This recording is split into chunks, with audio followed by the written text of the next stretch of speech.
Nizam news కి స్వాగతం.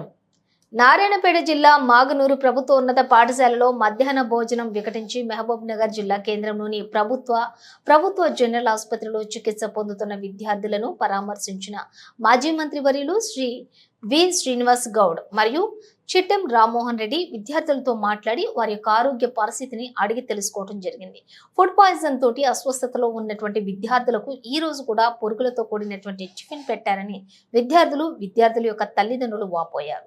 ఈ సందర్భంగా మాజీ మంత్రి వి శ్రీనివాస్ గౌడ్ మాట్లాడుతూ ప్రభుత్వం విద్యార్థులతో చెలగాటమాడుతుందని, సరైన భోజనం పెట్టడంలో విఫలమైందని దుయ్యబట్టారు. తక్షణమే ప్రభుత్వం స్పందించి విద్యార్థులకు మెరుగైన వైద్యం అందించడంతో పాటు వారికి నాణ్యమైన భోజనం అందించాలని డిమాండ్ చేశారు. వారి పట్ల ప్రభుత్వం అవలంబిస్తున్న తీరును తప్పుబట్టారు.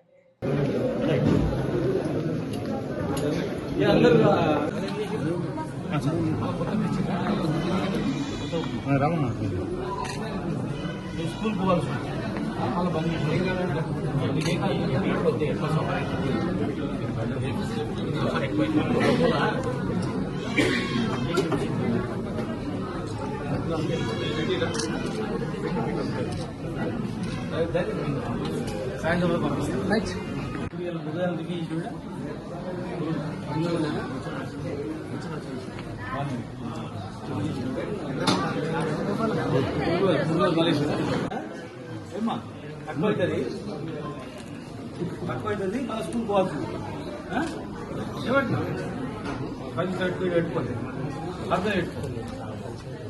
అసలు పిల్లలే ఇంత మిగిలికున్నారు,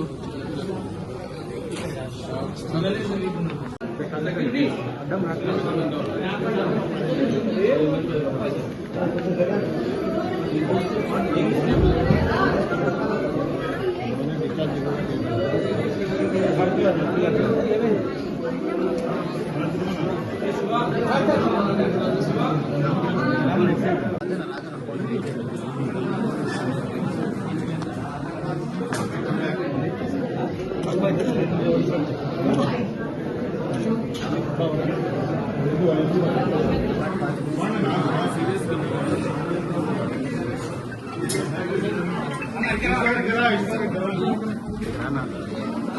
లైట్ ఉంటే బాగుంది. మొబైల్ అది పైకి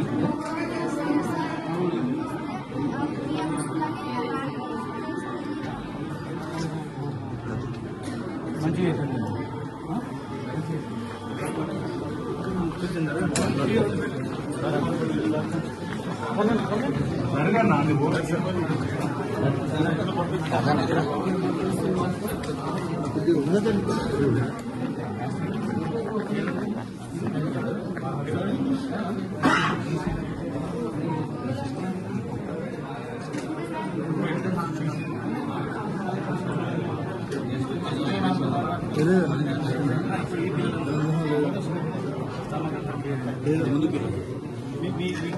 ఏమైంది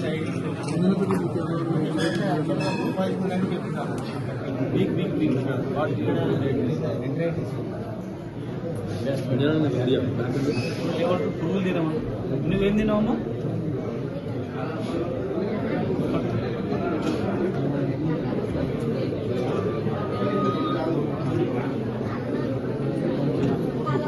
నీకు అందులో ఏది పురుగులు వచ్చినాయి? నీకు అనిపించినాయి? పురుగు వచ్చింది, వెళ్ళిందా? చచ్చిపోతుంది. అందరూ ఏమంటుంటే పురుగులు పడేస్తారు, పురుగులు వెళ్ళంగానే అంటున్నారు. ముద్ద అనేది ఉంటుంది కదా, తర్వాత వాసన వస్తారు, వాళ్ళు వదిలిపోతుంది. వాసన వస్తుంది, వాళ్ళు తినేసేస్తారు. నీకు వాడు అయ్యేది ఏంటంటే పురుగులు అందరూ ఒకటే ఇంకా ఏం షాంపీ ఏం కూడా వచ్చింది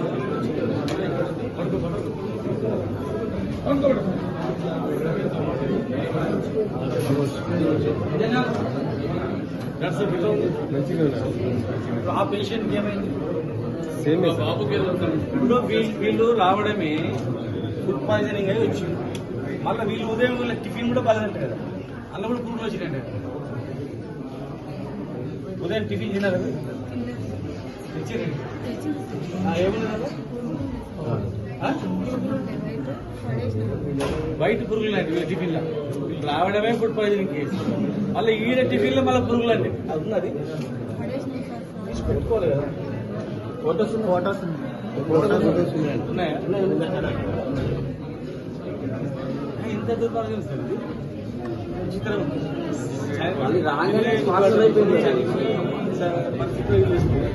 మళ్ళా అదే ఫుడ్ తిని మళ్ళా సవారీ కదా ఫుడ్ కంట్రోల్ ఓల్డ్ రాదు మరి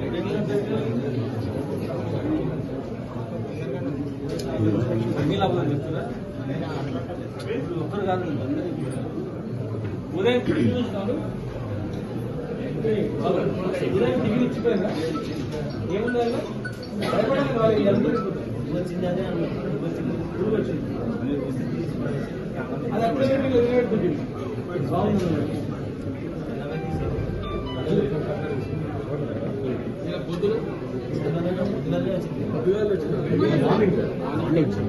మార్నింగ్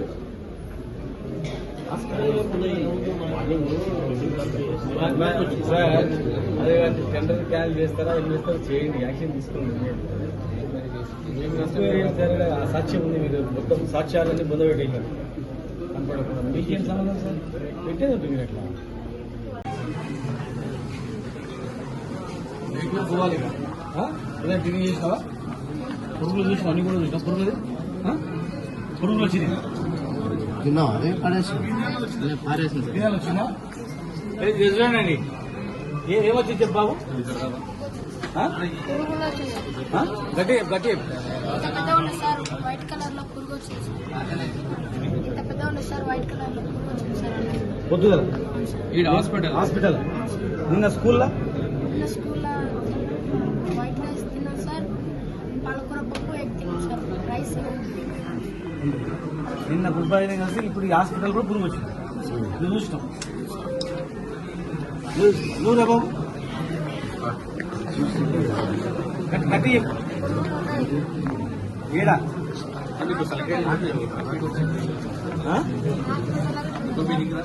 మార్నింగ్ తిన్నావా మరి పురుగుల టిఫిన్ పడేసినావా ఫుడ్ పెట్టడం వల్ల ఫోటో చూస్తున్నావా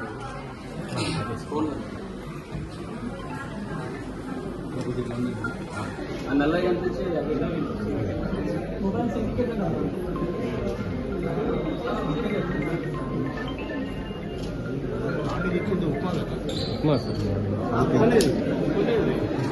కలర్లో ఉండదు ఎల్లో కలర్లో ఉండేది తింటున్నారు పిల్లలు కూడా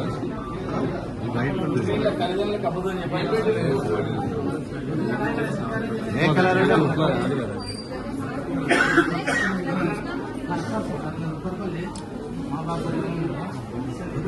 చిస్తారా తీసేసింది పిల్లలు పురుగులు పురుగులు ఆమె తీసేసింది ఆమె తీసేసింది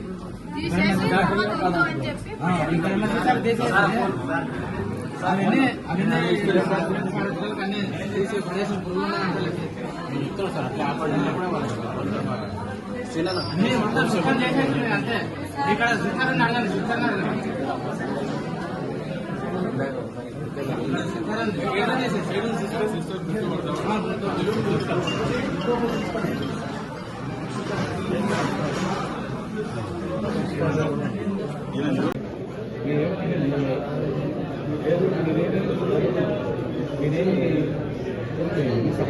వైద్యం చేయాలి డాక్టర్లు గారిని వైద్యం చేయాలి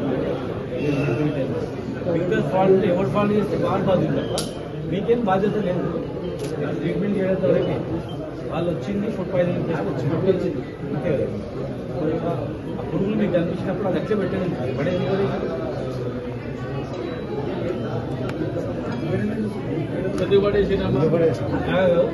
ఎన్ని పురుగులు ఉన్నాయి మొదలు ఒక పురుగు ఒక టిఫిన్లో ఒక పురుగు కాలిపోగా పురుగు అంటే మొత్తం ఇన్ఫెక్షన్ అవుతుంది బతికిందో చచ్చిపోయింది చనిపోయింది ఎంత పొడి ఉంటుంది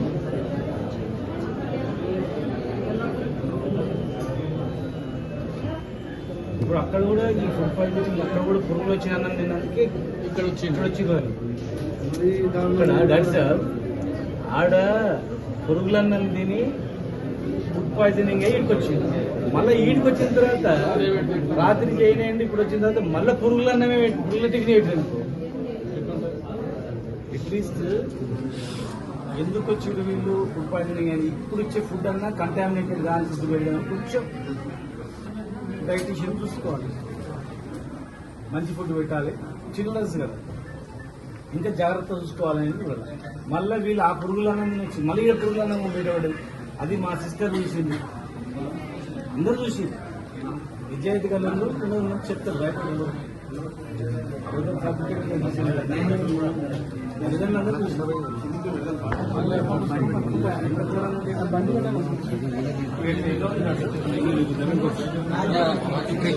ఒకసారి రామ్మా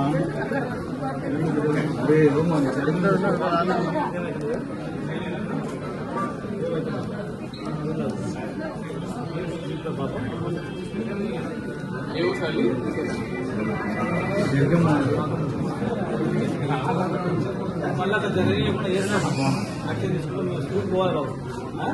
స్కూల్కి పోవాలి, మళ్ళీ ఫుడ్ చెక్ చేస్తాము. అక్కడ అందరు తిన్న తర్వాత పిల్లలు పెట్టాలి, పెద్దలు తింటారు పెట్టాలని చెప్తాము. స్కూల్కి పోవాలి, మళ్ళీ బంద్ చేయాలి. ఫుడ్ పాయిజనింగ్ అయింది మామూలుగా బంద్ చేసేది. ఇంకా ఆల్మోస్ట్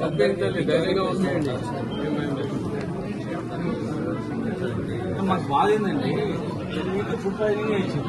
మళ్ళీ ఫుడ్ పాయిజనింగ్ ఇక్కడ పురుగులు అన్నం పెట్టింది, పురుగుల టిఫిన్ పెట్టినండి. విచిత్రంగా ఉండదు, పురుగుల టిఫిన్ పెట్టినండి విచిత్రంగా ఉంటుంది. జనరల్ ఎవరే కానీ జాగ్రత్త పడుతుంది. ఇప్పుడు మాకు సాక్ష్యం ఎవరే సిస్టరే మాకు పురుగులు వచ్చినాయి. ఇప్పుడు మీకు చెప్తే పొలిటికల్ అంటారు, డాక్టర్స్ కానీ సిస్టర్స్ ఎంత కష్టపడినా వ్యర్థమే. ఎందుకంటే ఆ ఫుడ్ నుంచి వృధానే అవుతుంది కదా సార్. అది అందరికీ ఇస్తారు. పొరపాటు ఫుడ్ పాయిజనింగ్ అనేది అయిందండి.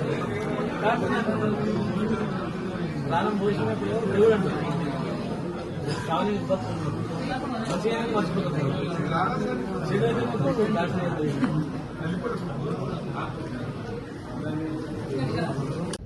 నేను చెప్పింది వాస్తవం కాదు, మీరు గమనించండి, చెప్పండి, మీరు అడగండి. ఇది రాజకీయం కాదు ఇక్కడ. రేపు మీ పిల్లలకు కూడా అవుతుంది, గుర్తుపెట్టుకోండి. భగవంతుడు మీ పిల్లలకు కూడా ఇస్తాడు అటువంటి పరిస్థితి. ఏదో రూపకంగా ఈ పేద ప్రజల పిల్లల పక్షాన్ని నిలబడకుండా, అన్యాయాన్ని ప్రశ్నించకుండా, సరి చేయకుండా ఇష్టానుసారంగా మాట్లాడితే ఇక మీకు చూస్తూ ఊరికే పరిస్థితి ఉండదు. ప్రజలలో తిరుగుబాటు వచ్చే పరిస్థితి కూడా వస్తుంది తొందరలోనే. ఎలక్షన్స్ కదా, 4 సంవత్సరాల వరకు మమ్మల్ని ఎవడేం చేయడు, ఎవడేం పీకలేడు, మేము ఉండొచ్చు అనుకోవచ్చు కాక, కానీ పక్క దేశాల్లో తిరుగుబాటు వచ్చినట్లు ఈ రాష్ట్రంలో కూడా వచ్చే అవకాశం ఉంటుంది. ఎందుకంటే ఈ గడ్డ పోరాటాల గడ్డ, భయభ్రాంతులకు గురి చేస్తే భయపడే గడ్డ కాదు, ప్రాణాలకు లెక్క చేయని గడ్డ, ప్రాణాలకు లెక్క చేయకుండా కొట్లాడే గడ్డ ఇది. అనేక పోరాటాలకు పుట్టిన గడ్డ ఇది. మీరు అనుకుంటుండొచ్చు 4 సంవత్సరాలకు మమ్మల్ని ఎవడే పీకలేడు, మేము పురుగులన్నం పెడతాం, విషం పెడతాం, చంపేస్తాం, మాట్లాడిన కేసులు పెడతాం, జైల్లో పెడతాం, రకరకాలుగా దొంగ కేసులు పెట్టి చిత్రీకరిస్తామని చెప్పి మీరు అంటుండొచ్చు కాక, అవన్నీ జరగవు. అలాంటి పరిస్థితి ప్రజల తిరుగుబాటు రాకముందే సరి చేసుకోవాలి. మా సహాయ సహకారాలు మీకు అందిస్తాం. నిర్వహణలో మీకు చేత కాకపోతే అనుభవం ఉన్న వాళ్ళు పిలుచుకొని మేము వచ్చి పని చేయడానికి కూడా సిద్ధం. మాకు పేద ప్రజలు ముఖ్యం, పేద ప్రజల ప్రాణాలు ముఖ్యం మాకు. వీళ్ళ గురించే ఈ జిల్లాలో 5 జిల్లాలు చేసి 5 జిల్లాలో 5 మెడికల్ కాలేజ్ పెట్టినాం. 70 ఏళ్లలో ఒక్క మెడికల్ కాలేజ్ పెట్టలేదు. 70 సంవత్సరాల్లో ఒక్క మెడికల్ కాలేజ్ పెట్టలేదు. 70 సంవత్సరాల్లో ఒక ఐసీయూ బెడ్ పెట్టలేదు. 70 సంవత్సరాల్లో ఆక్సిజన్ అయిపోతే ఆక్సిజన్ అందక ఇదే హాస్పిటల్ చనిపోయింది. మరి ఇలా బ్రహ్మాండమైనటువంటి బిల్డింగ్లు కట్టి ఇన్ఫ్రాస్ట్రక్చర్ ఇచ్చి అన్ని ఏర్పాట్లు చేసి కనీసం మెయింటెనెన్స్ చేసుకుని ఇచ్చారు కదా. మెయింటైన్ చేసుకుని చేత కదా చెప్పండి. మేము అనుకున్నాం సంవత్సరం వరకు కాముందామని, సంవత్సరం దగ్గర వస్తుంది. మీరు సరి చేయకపోతే ప్రజలే ఎక్కడికక్కడ తిరగబడతారు, ప్రజలే ఊర్లలోకి రానిటువంటి పరిస్థితి తెస్తారు. ప్రజలే మీ ఇచ్చిన హామీలు ఏమైంది, హామీలు నెరవేర్చి ఊర్లోకి రాని ముందు కాలు పెట్టండి. మీరే అలా చెప్పింది, మీరు చెప్పినందుకు మేము వెంట వచ్చినాం. మరి ఉన్నదా ఊడ్చుకున్నదివా 10,000 మొత్తం రైతు బంధువా నాటేయడానికి పోతే 1000 రూపాయలు వచ్చేది నాటేసే పరిస్థితి ఇప్పుడు లేకుండా అయిపోయింది బతుకుదేరు ఆగం అయిపోయింది మళ్ళా బొంబాయి పోయే పరిస్థితి వచ్చింది మాది అని ప్రజలు అంటున్నారు మీకు తెలుస్తుంది మీరు ఇదే విధంగా కొనసాగితే మీరు ఇచ్చిన హామీ 6 గ్యారెంటీలు అమలు చేయకపోతే భవిష్యత్తులో ఏం జరుగుతుందో తెలుస్తుంది ఇలా నిర్బంధంల మధ్యలో నడపాలంటే ఎక్కువ రోజులు నడపలేదు అది పద్ధతి కాదు అది ఎవరైనా మీరు మాట్లాడేటప్పుడు వాస్తవాలు ఉంటే మీరు తీసుకోండి వాస్తవాలు లేవనుకోండి ఖచ్చితంగా పక్కకు పడేయండి పట్టించుకోకండి మీరు గ్రహించండి అట్లీస్ట్ మీరు మాట్లాడిన మాటలను వాస్తవమా కాదా వెరిఫై చేయండి ఇక్కడ అదే పేషెంట్లకు పురుగుల అన్నం పురుగుల టిఫిన్ ఇచ్చిరని చెప్తున్నాం పురుగుల టిఫిన్ ఇచ్చినరా లేదా పురుగులు వచ్చినవే లేదా ఉదయం ఏ పేషెంట్లు అయితే ఫుడ్ పాయిజనింగ్ అయి జాయిన్ అయినరో ఆ పేషెంట్లకు ఉదయం టిఫిన్ లో పురుగులు వచ్చినవే లేదా మీరే గ్రహించండి ఒక కమిటీ వేయండి ఆ పిల్లలను అభం శుభం తెలియని పిల్లలను అడగండి పిల్లల తల్లిదండ్రులు అడగండి పోని పిల్లల తల్లిదండ్రుల పిల్లల మీద మీకు నమ్మకం లేకపోతే కనీసం డ్యూటీలో ఉన్నటువంటి ఆ నర్సులను వాళ్ళని అడగండి పుణ్యానికి పెడుతున్నారు రైడా పుణ్యానికి దాన ధర్మం పెడుతున్నా టిఫిన్ డబ్బులు ఇస్తున్నాం కదా దాన ధర్మానికి బిచ్చం వేస్తున్నారు మంచి ఫుడ్ పెట్టాలని చెప్పి బ్రహ్మాండమైనటువంటి ఫుడ్ డైట్ ఛార్జీలు పెంచి ఇచ్చినాం మస్తు పైసలు ఇస్తున్నాం వాళ్ళకి పేదలకు మంచి ఫుడ్ పెట్టమని మీరేం జైల్లోకి ఎవడు పెడతలేడు ఇక్కడ ఈ పేదవాళ్ళు కడుపు నిండా తినాలని చెప్పి పేషెంట్ అటెండర్ కూడా పెట్టాలని చెప్పి మేము నిబంధనలు ఇచ్చినాం ఒక్క ప్రాణం గిట్ల ఏమైనా అయిందంటే మాత్రం మేము మాత్రం ఊరుకోం ఆ ప్రాణానికి ముప్పు వచ్చిందంటే మాత్రం ఖచ్చితంగా ఎట్టి పరిస్థితుల్లో ఊరుకోం రామ్మోహన్ రెడ్డి గారు నిన్న పెళ్లిలో అక్కడ దూర ప్రాంతంలో ఉంటున్న రాత్రి బయలుదేరి పొద్దుగాలు రావడం జరిగింది రాత్రి వద్దామనుకున్నాం వారు అక్కడ అన్ని ఏర్పాట్లు చేసి ఫోన్లో వచ్చింది కనుక మరి మేము రావడం జరిగింది మరి అక్కడ జరిగిన వివరాలు కూడా మరి మాజీ శాసనసభ్యుడు రామ్మోహన్ రెడ్డి గారు కూడా వివరిస్తారు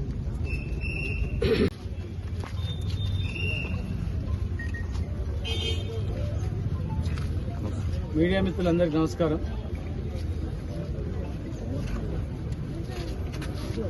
నిన్న మాగనూరు స్కూల్లో జరిగినటువంటి సంఘటన చాలా దురదృష్టకరం చాలా బాధాకరం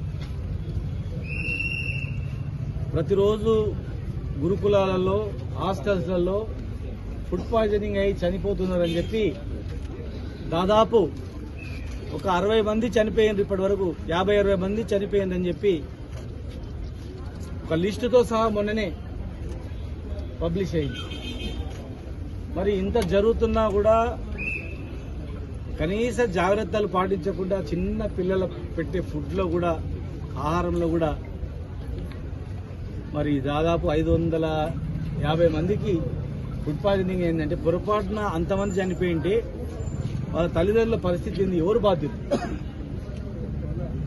అసలు ప్రభుత్వం ఉందా లేదా అర్థమైతే లేదు ప్రభుత్వం పని ఏం చేస్తుందంటే ప్రశ్నించేవాడిని గొంతు ఎట్లా నొక్కాలి ప్రశ్నించేటోడిని జైల్లో పెట్టాలి ప్రశ్నించొద్దు ఎవడు మేము ఇష్టానుసారంగా చేస్తామంటే మేము ఊరుకోం మేము ప్రజల గురించే తెలంగాణ తెచ్చుకున్నాం పేద ప్రజల బతుకుల గురించే కష్టపడి కన్నా కష్టాలు పడి రేయింబగలు కష్టపడి ప్రాణాలు పోగొట్టుకొని తెలంగాణ తెచ్చుకున్నాం మరి మేము తెచ్చుకున్న తెలంగాణలో తెలంగాణ ఇంకా బాగా చేస్తామని మీరు అధికారంలోకి వచ్చి ఇలా ఆ స్కూళ్ళ పైన హాస్టళ్ల పైన పిల్లలు తిన ఆహారం పైన శ్రద్ధ వహించకపోవడం బాధాకరం ఇంకా విచిత్రం ఏంటంటే 520 మందికి ఫుడ్ పాయిజనింగ్ అయి దాదాపు 20 మంది ఈ హాస్పిటల్కి వస్తే వీళ్ళ తినే ఫుడ్లో కూడా రేపు ఈరోజు మార్నింగ్ తినే ఫుడ్లో కూడా పురుగులు వచ్చినాయి అంటే అసలు ఏమనుకోవాలి ఇలా మేమంటే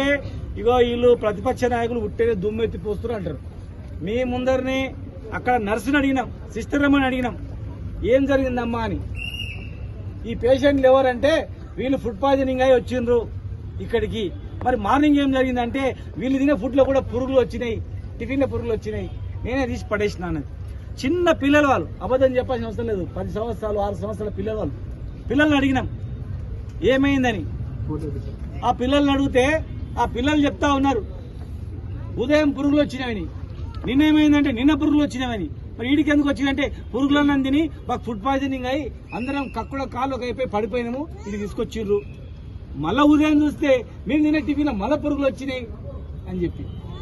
మరి ఎక్కడ పోతుంది ప్రభుత్వం? ఏం జరుగుతుంది? ఎంత కష్టపడితే ఈ హాస్పిటల్ వచ్చింది?